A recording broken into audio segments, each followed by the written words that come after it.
Commander Vexlar stood on the bridge of the Eternal Dawn, his tall frame casting long shadows under the blue lighting. His species, the Calthene, had evolved beyond fear millions of years ago. Their neural pathways simply did not allow for panic or terror. Every decision came from pure logic and calculation. It made them excellent soldiers and perfect peacekeepers for the Galactic Coalition. Today seemed like any other patrol along the Outer Rim territories. The scanning officer reported normal readings across all channels. Vexlar reviewed the daily reports with his usual efficiency. Nothing ever surprised him. Nothing ever worried him. That was the Calthene way. Then the distress signal came through. A mining colony on the edge of explored space was under attack. The message was garbled, filled with static and screaming voices. The scanning officer identified 6 hostile vessels surrounding the colony. The attackers were Ravagers, a notorious pirate collective known for their brutality. Vexlar calculated the distance and travel time. They could reach the colony in 40 minutes. He gave the order immediately. The Eternal Dawn turned and jumped to hyperspace. When they dropped back into normal space, the scene was chaos. The mining colony was burning. Escape pods were launching in every direction. The 6 Ravager ships were picking them off like insects. But something else caught Vexlar's attention. A small freighter was fighting back. The ship was old and battered, clearly designed for cargo transport rather than combat. Its hull was scarred with blast marks. One of its engine ports was already venting atmosphere.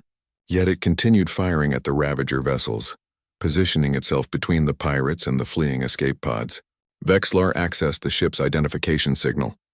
The Morning Star registered to Earth, one of the newer species to join the coalition.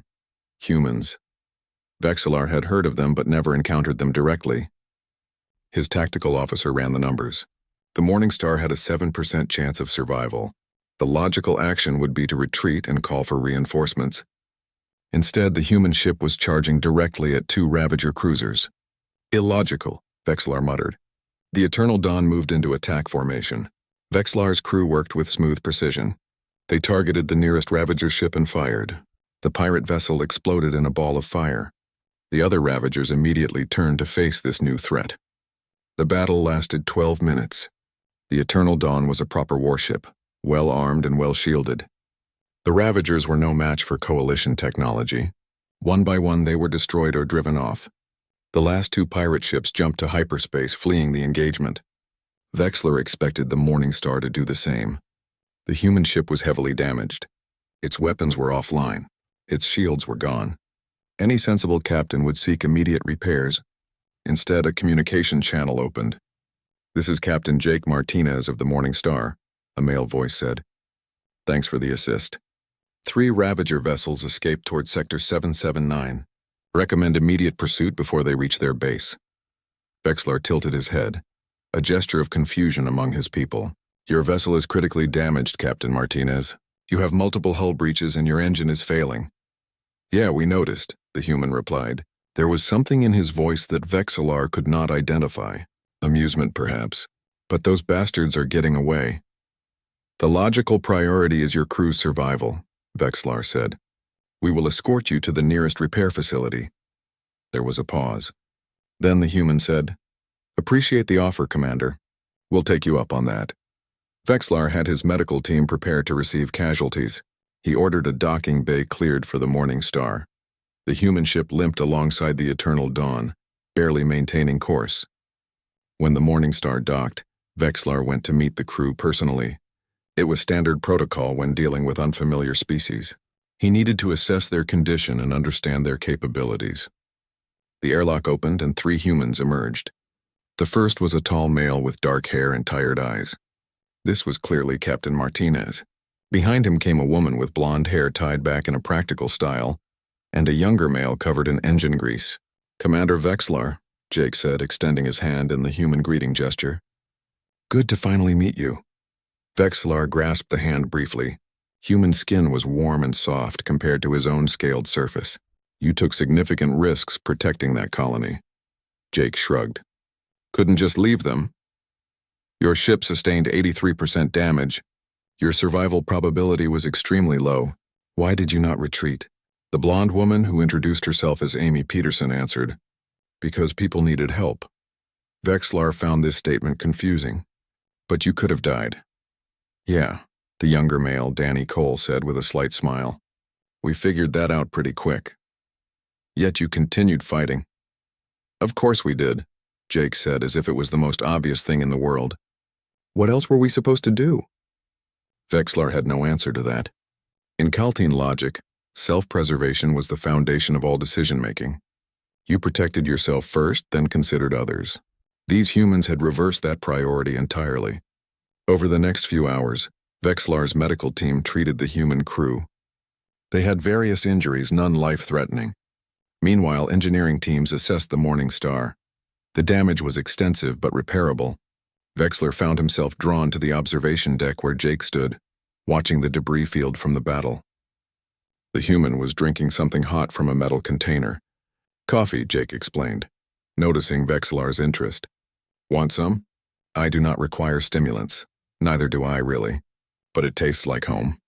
Jake took another sip. Your crew fights well, Commander. Very precise, very efficient. We train extensively. Emotion is removed from our tactical decisions. No fear at all? Jake asked. Fear is an evolutionary weakness. My species eliminated it through genetic engineering thousands of years ago. Jake was quiet for a moment. Must be nice. It is logical. Yeah, but... Jake paused, searching for words. If you've never been afraid, how do you know what's worth fighting for? The question bothered Vexlar more than he wanted to admit. He had never considered it before. His missions were assigned by the Coalition. He followed orders. He protected designated targets. It was all very clear and logical. But the humans had chosen to fight. Nobody ordered them. They simply saw people in danger and decided that protecting strangers was worth risking their own lives. I do not understand your species, Vexlar admitted. Jake smiled. That's okay, Commander. We don't really understand ourselves most of the time. That night, Vexlar reviewed the battle footage. He watched the Morning Star's attack patterns over and over. The humans had been terrified. Their vital signs showed elevated heart rates, increased adrenaline, all the biological markers of extreme stress. They knew they were probably going to die, and they fought anyway. For the first time in his long military career, Commander Vexlar encountered something his logic could not process. He understood duty. He understood tactical necessity, but he did not understand courage. He did not understand choosing to face certain death for people you had never met. He would learn, though. Very soon, circumstances would force him to understand everything about fear, courage, and the strange, illogical, magnificent nature of humanity. The repairs on the Morning Star took 3 days. During that time, the human crew remained aboard the Eternal Dawn. Vexlar found himself spending more time with them than protocol required. He told himself it was research, learning about a species the Coalition knew little about. But truthfully, they fascinated him. Jake Martinez had a habit of telling stories. He would gather in the crew dining area and talk about Earth's history. Wars, explorations, disasters, and triumphs. Every story seemed to involve humans facing impossible situations. There was this battle, Jake said one evening, back in ancient Earth history. 300 soldiers holding a mountain pass against an army of thousands. They knew they couldn't win. They knew they would all die. But they fought anyway because it gave their people time to escape. Amy Peterson added details about other events, voyages across unknown oceans, climbing the highest mountains, diving to the deepest parts of the sea, humans constantly pushing into dangerous places simply to see what was there. Your species seeks out danger, Vexlar observed. Not exactly, Amy said. We're scared of plenty of things, but we don't let that stop us. That is contradictory. If you fear something, logic dictates avoiding it. Danny Cole laughed at that. Commander, if humans only did logical things, we'd still be hiding in caves. Vexlar struggled to understand. His people had removed fear because it clouded judgment. It made you hesitate. It caused mistakes.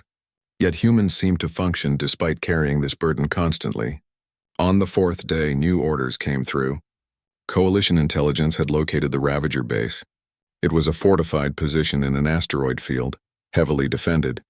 A fleet was being assembled to assault it. The problem was timing. The Ravagers were preparing to attack a colony world called Haven's Rest. The colony had 50,000 inhabitants. If the pirates struck first, thousands would die. The Coalition fleet would not arrive in time. Vexlar studied the tactical data. The Eternal Dawn and Morning Star were the only ships in range. 2 vessels against a fortified base and at least 20 Ravager warships. The numbers were clear. They would fail.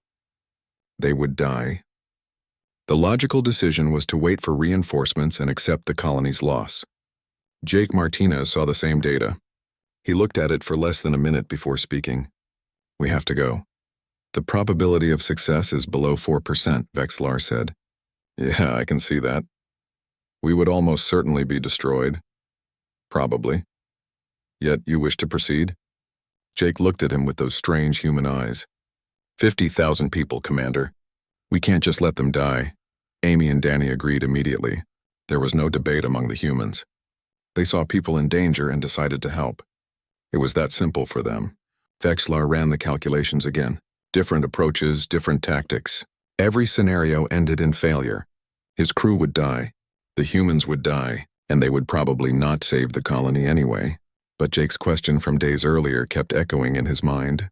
"If you have never been afraid, how do you know what is worth fighting for?" "We will go," Vexlar announced. His bridge crew turned to look at him. In Kaltine culture, this was shocking. Their commander had just made an emotional decision. Several officers checked their instruments, thinking there must be an error in the tactical data. "Sir, the odds are against us," his tactical officer stated. "I am aware. Then why are we going?" Vexlar looked at Jake. The human gave him a slight nod of respect. "Because it is the right thing to do." The next 12 hours were spent in preparation. Both crews worked together, planning their attack. The humans brought creative chaos to Kalthine precision. They suggested tactics that seemed insane but might actually work. "We go in fast and loud," Jake proposed. "The Morning Star draws their fire while the Eternal Dawn hits their shield generators. Your ship will be destroyed within minutes," Vexlar pointed out. "Then we better make those minutes count." Amy worked with Vexlar's navigation officer, plotting the approach vector. She had an instinctive feel for space combat that impressed the logical Kalthine. "We use the asteroid field for cover," she explained. "They won't expect us to come through the debris." Danny spent time with the engineering crews, showing them tricks for maximizing power output. "Human ships are always breaking down," he said cheerfully. "We've learned every shortcut there is." As the mission time approached, Vexlar noticed changes in the human crew. Their vital signs showed increased stress. Their bodies were preparing for danger. They were afraid. Yet their hands were steady. Their voices were calm. They joked with each other, shared memories, made plans for after the battle even though they all knew there probably would not be an after. "How do you do it?" Vexlar asked Jake in private. "How do you function while experiencing fear?" Jake considered the question. "You just do. Fear tells you something matters. If I wasn't scared right now, it would mean I didn't care about those people we're going to save. Being scared means I'm human. My people view fear as weakness. Maybe, but it's also honest." Jake smiled. "I'm scared as hell right now, Commander. But I'm ready anyway. That's the difference between fear and cowardice. Cowardice is letting fear stop you. Courage is being afraid and going forward anyway." 1 hour before departure, Danny Cole gathered everyone for what he called a tradition. "On Earth, before dangerous missions, we share a meal together. Nothing fancy, just food and friendship." The dining area held both crews, Kalthine and human. They ate simple rations and talked about home, families, dreams. Vexlar observed how the humans transformed fear into connection. They drew strength from each other. Amy told a story about her daughter waiting for her on Earth. Danny talked about his brother who served in Earth's defense force. Jake shared memories of his late wife who had been a ship captain before him. She used to say, Jake told them, that being brave doesn't mean you're not scared. It means you care about something more than you care about being scared. The Kalthine crew listened in fascination. Several of them began sharing their own stories. Vexlar realized that even without fear, his people still had things they valued. They simply had never been forced to risk everything for those values. When the meal ended, both crews moved to their stations. The Eternal Dawn and Morning Star prepared for departure. Every system was checked. Every weapon was loaded. Every shield was charged. Vexlar stood on his bridge. For the first time in his life, he felt something strange in his neural pathways. Not fear exactly. His biology prevented that, but something close to it.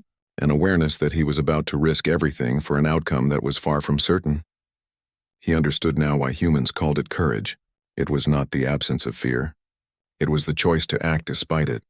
His people had engineered away the fear, but lost something essential in the process. The ability to measure what truly mattered by what you were willing to risk to protect it. All stations report ready, his tactical officer announced. Through the view screen, Vexlar could see the Morning Star, that small damaged ship crewed by 3 humans who had no logical reason to be here. But they were here anyway, ready to die for strangers. Set course for the Ravager base, Vexlar ordered. Maximum speed. Both ships jumped to hyperspace. They would emerge directly into the enemy's territory. They would be outnumbered and outgunned. Logic said they would fail. But Vexlar was learning that sometimes the most important things could not be measured by logic alone. Sometimes you had to do what was right, even when it was not logical, especially when it was not logical. The humans had taught him that in just a few days. Now it was time to see if the lesson would get them all killed, or if courage really could overcome impossible odds. The hyperspace jump took 6 hours. Vexlar spent that time reviewing tactical plans and trying to find any advantage they might have missed. The numbers still looked impossible. 20 Ravager warships plus the base defenses against 2 ships, one of which was barely combat capable. When they dropped out of hyperspace, chaos erupted immediately. The Ravager base was carved into a massive asteroid, bristling with weapons and shields. The pirate fleet surrounded it in a defensive formation. Alarms screamed across both ships as targeting systems locked onto them. "All weapons fire at will," Vexlar commanded. The Eternal Dawn's main cannons lit up space. The Morning Star, despite its damaged condition, added its weapons to the barrage. Their first volley caught the Ravagers by surprise. 2 pirate ships exploded before they could raise shields. Then the enemy returned fire. The Morning Star weaved through the incoming blasts with desperate agility. Jake's voice came over the communication channel, calm despite the hell erupting around them. "Eternal Dawn, we are drawing their attention. Hit the shield generators on the base's north side." Vexlar saw the strategy immediately. The humans were making themselves the primary target, sacrificing their own safety to give him an opening. "Negative, Morning Star, that position is too exposed." "Already committed, Commander." "Make it count." The small human ship dove into the thickest concentration of enemy vessels. Ravager ships turned to pursue. Their combined firepower hammered against the Morning Star's failing shields. Vexlar had no choice. He directed the Eternal Dawn toward the base's shield generators. His ship's heavy weapons tore into the defensive installations. Explosions rippled across the asteroid's surface. For 3 minutes, the plan worked perfectly. Then disaster struck. A Ravager cruiser landed a direct hit on the Morning Star's engine section. The human ship spun out of control, venting atmosphere. Through the communication channel, Vexlar heard alarms and shouting. "Engine room is gone," Amy's voice reported, tight with emotion. "Danny's gone. The whole section is gone." Vexlar felt something break in his neural pathways. It was not fear, not exactly, but it was close. Danny Cole, with his easy smile and clever hands, was dead. The young human who had laughed and shared his knowledge so freely was simply gone. "Morning Star, retreat to safe distance," Vexlar ordered.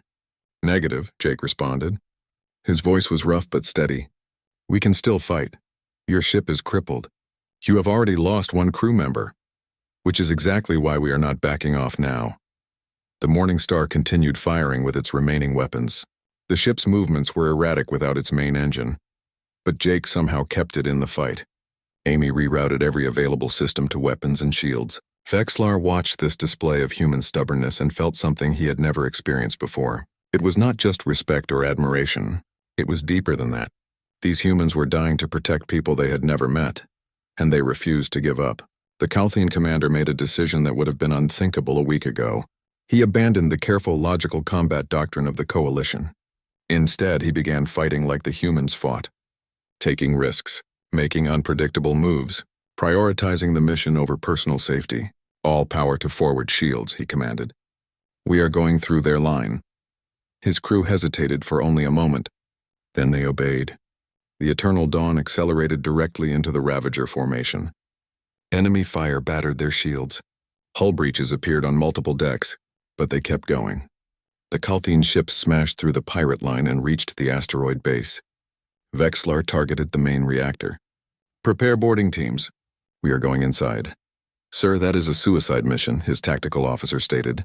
Vexlar looked at the officer. Yes, it is. Prepare the teams anyway. Jake's voice came through the channel. Commander, what are you doing? What you have been doing since we met, Captain. The right thing, regardless of the odds. Let us cover you then. We can still fly. Negative. Your ship needs to evacuate the colony. That was the mission. There was a pause. Then Jake said quietly, I'm not leaving you behind. Captain, one of us needs to survive this. One of us needs to make sure those 50,000 people get away safely. You taught me that some things matter more than survival. This is one of them. Another pause. Then Amy's voice joined in. Commander, we are all going to die here anyway. At least let us die together. Vexlar felt his neural pathways shifting in ways they never had before. Something was changing in his biology. The intense emotional stress was creating new connections in his brain. For the first time in his entire life, he felt what might actually be fear, not the logical assessment of danger, but the visceral terror of losing people he cared about. Very well, he said softly. Stay close. The boarding team assembled in the Eternal Dawn's shuttle bay. Vexlar led them personally.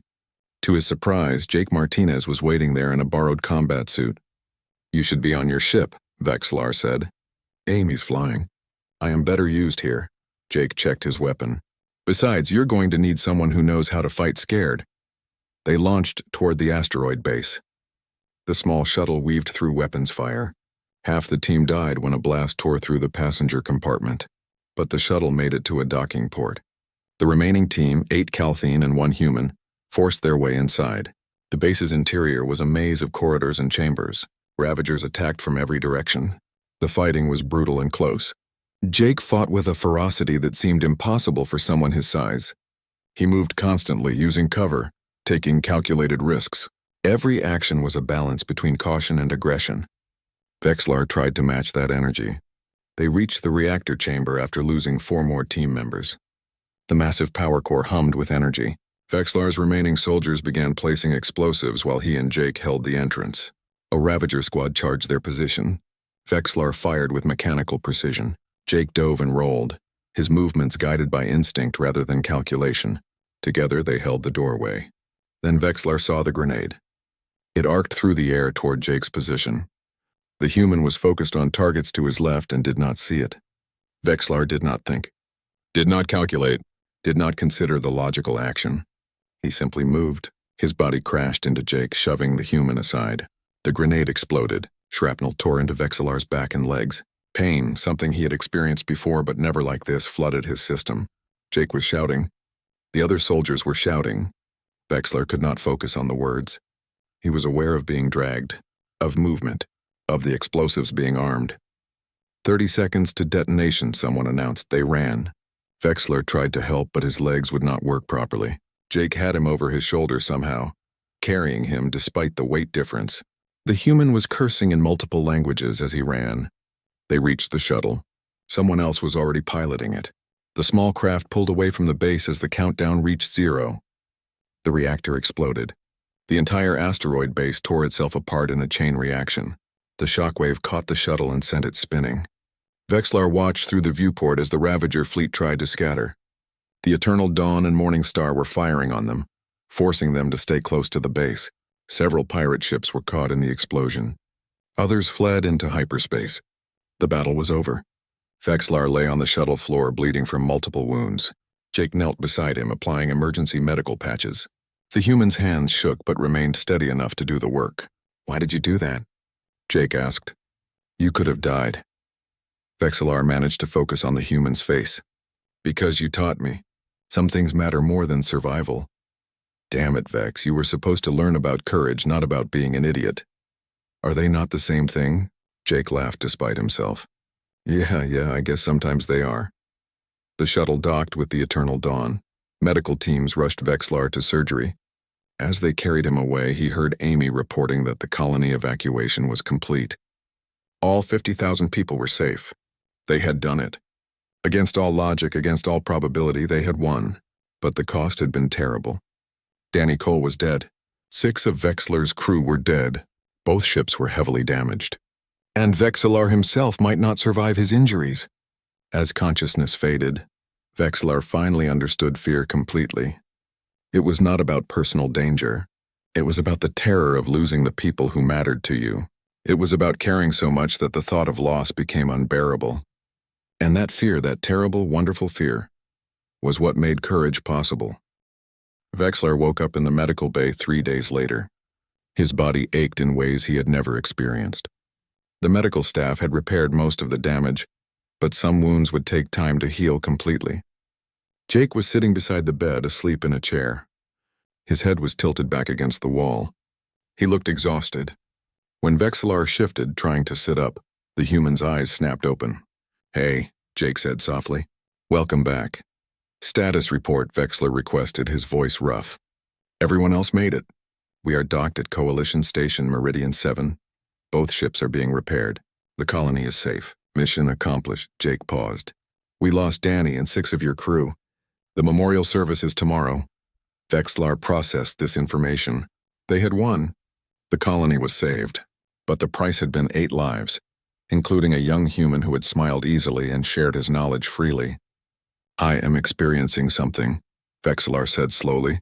"My medical scans show unusual neural activity. My biology is changing." The doctors mentioned that. They said your brain is forming new pathways. Something about the emotional stress triggering an adaptation. "I believe I am learning to feel fear." Jake leaned forward. "What does it feel like?" "Terrible." Vexlar looked at the ceiling. "I keep thinking about the people we lost, about how close we came to losing everyone, about how we might face such danger again. It makes me want to avoid risk entirely." "Yeah, that sounds like fear. But I also feel something else. When I think about you and Amy, about my crew, about the people we saved, I feel this need to protect them, even if it means facing the fear." Jake smiled. "And that is courage." Over the next 2 days, Vexlar recovered enough to move around. He attended the memorial service for the fallen. Amy gave a speech about Danny that made many humans cry. Vexlar found himself experiencing something like grief, though his biology struggled to process the emotion properly. The Coalition had sent a medical team specifically to study Vexlar's neural changes. The Calthene had engineered fear out of their species millions of years ago. The idea that it could spontaneously return fascinated the scientists. "Your neural pathways are rewriting themselves," a doctor explained. "The intense emotional connections you formed with the humans, combined with the stress of combat, triggered dormant genetic sequences. Your brain is essentially relearning fear." "Can it be reversed?" Vexlar asked. "Possibly." "Should we begin treatment?" Vexlar thought about this. The fear was uncomfortable. It made him second-guess decisions. It created anxiety about the future, but it also made him understand the humans better. It made him feel more alive. "No," he decided. "Leave it." On the 3rd day, a crisis emerged. One of the humans injured in the battle, a young engineer named Kyle Grant who had been helping with repairs, suddenly took a turn for worse. The station's doctors discovered internal bleeding they had missed.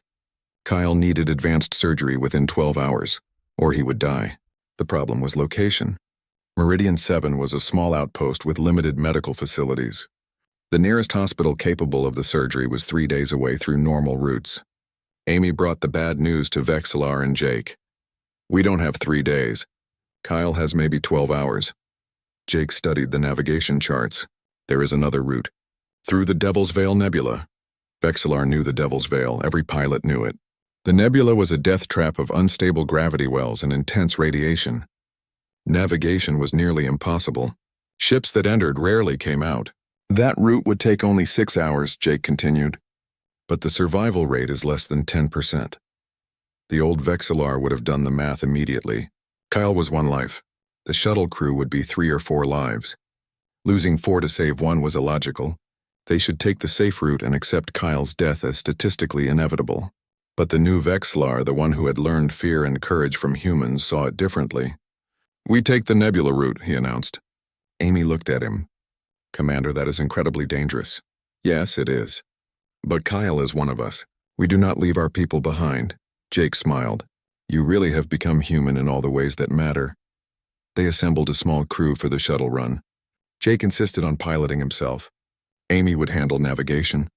Vexlar would manage the systems. 2 other Calthene crew members volunteered to help. As they prepared to depart, Jake pulled Vexlar aside. "Are you sure about this? You have already almost died once this week." "I am terrified," Vexlar admitted. "My neural pathways are screaming warnings. Every logical function tells me this is suicide. But Kyle will die if we do nothing, and I have learned that some things are worth being afraid for." "When did you get so wise?" "I had an excellent teacher." The shuttle launched from Meridian 7. Kyle was in a medical pod, sedated and stable for now. But the clock was ticking. They had 12 hours. The entrance to the Devil's Veil appeared before them. The nebula was beautiful and terrifying. Swirls of gas and dust hid deadly hazards. Jake took a deep breath and piloted the shuttle inside. Immediately, everything went wrong. The gravity fluctuations threw the shuttle off course. Amy fought with the navigation systems, trying to find a safe path. Radiation alarms screamed warnings. Vexlar rerouted power to the shields, trying to protect both the crew and Kyle's medical equipment. "Gravity well, port side," Amy called out. Jake banked hard. The shuttle groaned under the stress. They avoided the gravity well, but flew directly into a radiation storm. The shields held barely. For 6 hours, they fought the nebula. Every minute brought a new crisis. Hull breaches, power failures, navigation errors. The crew worked together with perfect synchronization, human instinct combining with Calthene precision. Vexlar was terrified the entire time. His new neural pathways were overloading with fear responses. Every alarm made his heart race. Every near miss made him want to turn back.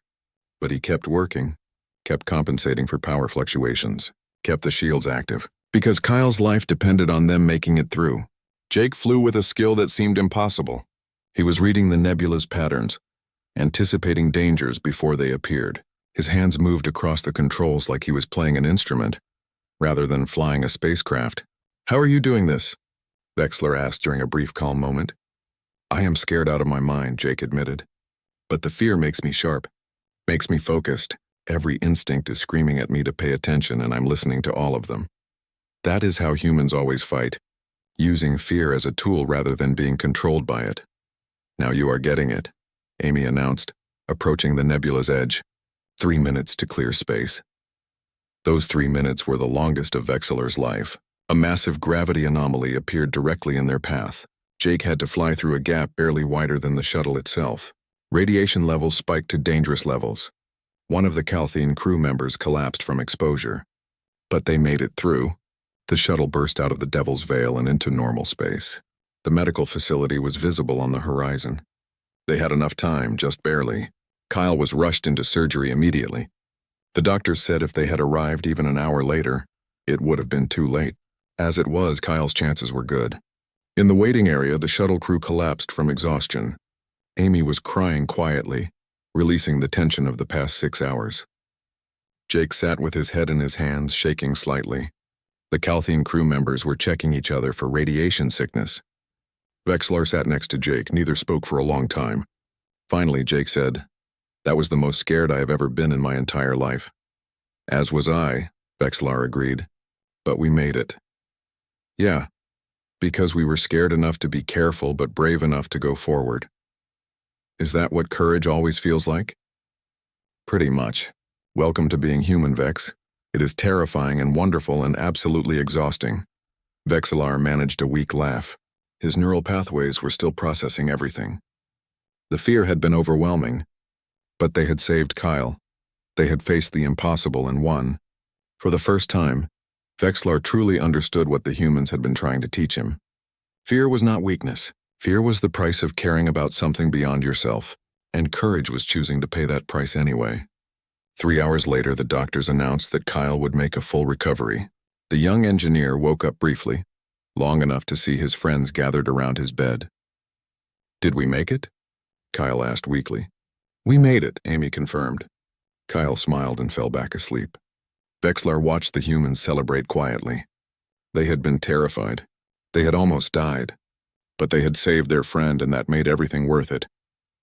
The commander finally understood fear completely, and in understanding it, he understood what made humans so special in the galaxy. 6 months passed quickly. Vexlar's injuries healed completely. Though his neural pathways remained permanently changed, he could now experience fear just like any other species.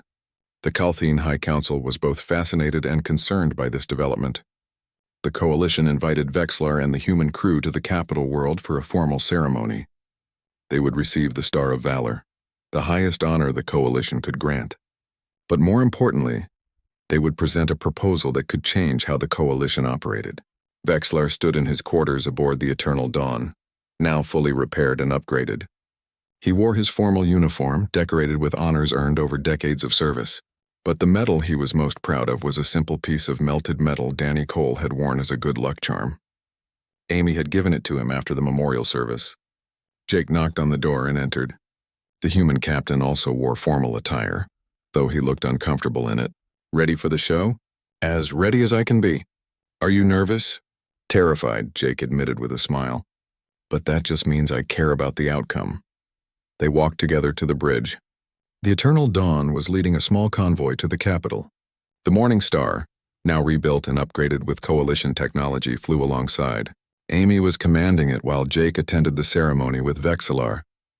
The capital world of New Terra Prime was beautiful from orbit. Cities sparkled like jewels across the continents. The coalition headquarters was a massive structure at the equator, representing unity among the hundreds of species in the galaxy. The ceremony was formal and elaborate. Vexlar and the human crew were called forward one by one. Amy represented the Morning Star. Kyle Grant, now fully recovered, stood proudly with his crew. Vexlar's surviving officers stood at attention.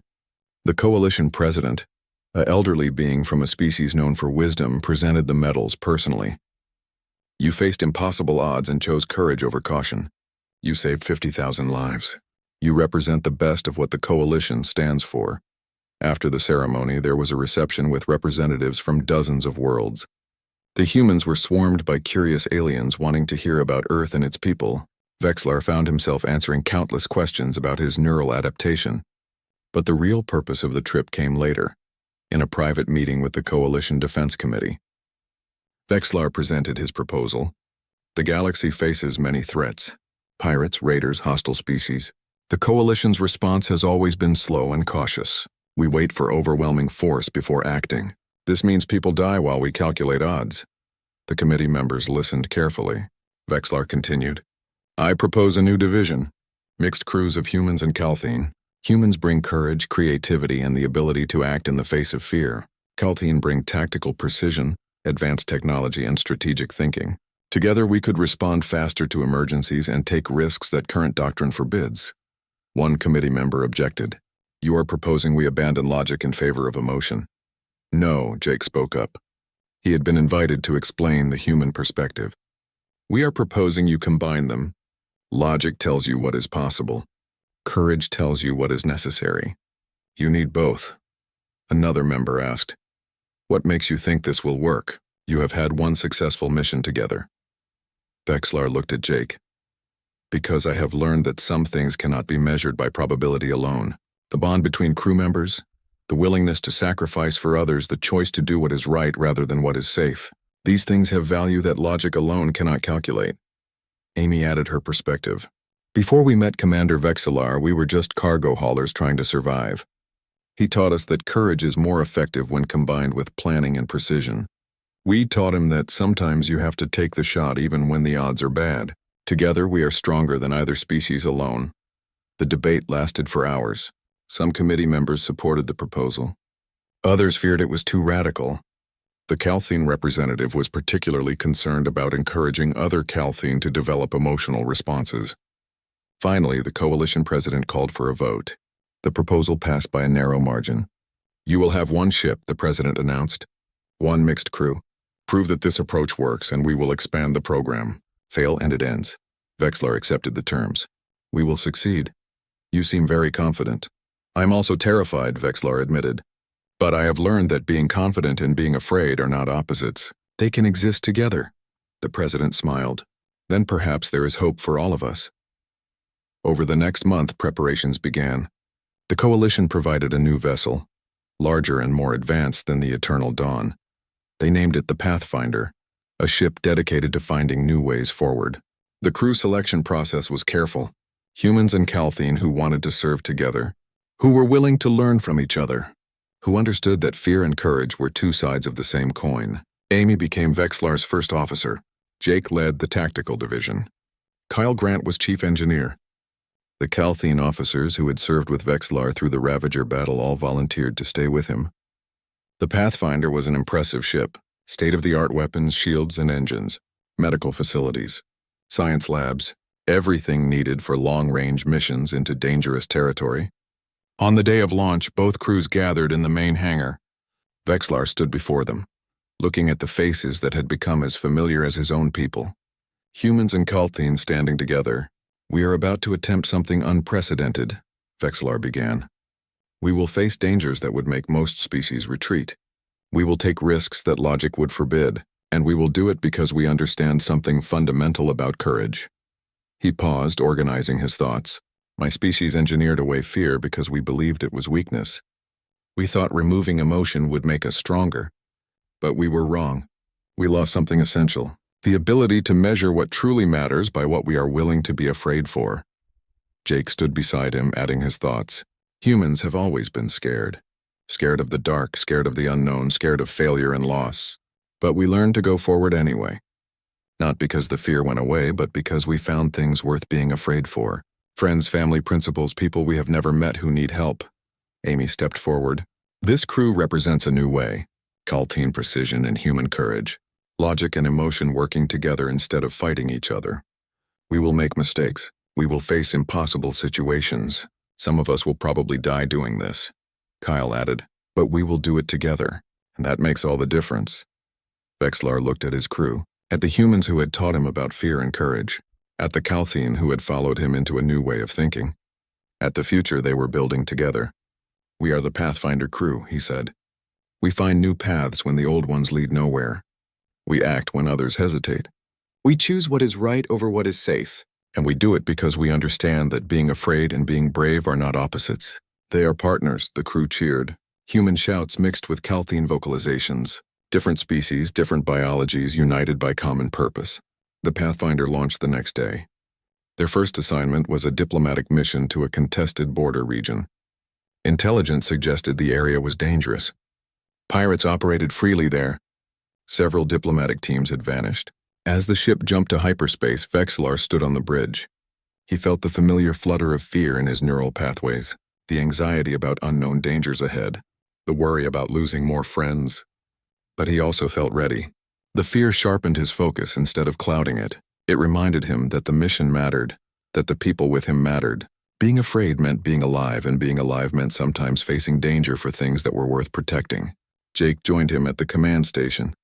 "Nervous?" "Terrified," Vexlar admitted. "You? Always. But that is how I know we are doing something important." Amy checked the navigation systems. "We will reach the border region in 6 hours. "Then we have 6 hours to prepare," Vexlar said. "Brief the crew on potential threats. Run combat drills, and remind everyone that fear is not our enemy. It is our indicator that we are about to do something that matters."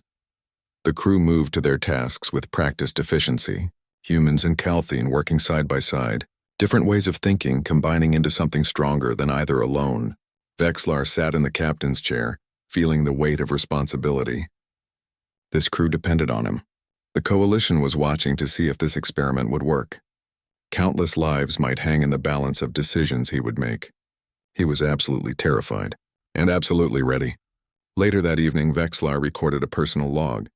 He spoke about his journey, about learning fear from the humans, about understanding that courage was not the absence of fear, but the choice to act despite it.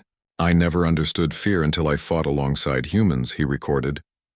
"They showed me that fear is not weakness. It is the price of caring about something beyond yourself. My species thought fear made us vulnerable, but humans showed me the truth. Fear makes us alive. It tells us what matters. And being alive means sometimes being afraid and choosing to go forward anyway."